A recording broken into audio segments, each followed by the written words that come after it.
How to import journal entries in Odoo 17 in 2025. So hey everyone, welcome back to the channel.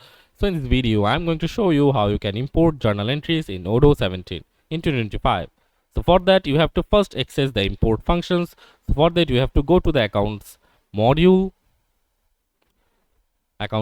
and then find the click on import journal entries, and after that you have to upload your file. In the import wizard you have to select the file type like CSV or Excel and upload your prepared file, and after that Odoo will attempt to automatically map the columns from your file to the corresponding fields, review and adjust the mapping if necessary, and you can test the import to ensure the data integrity. If everything looks correct, proceed with the import, and after the import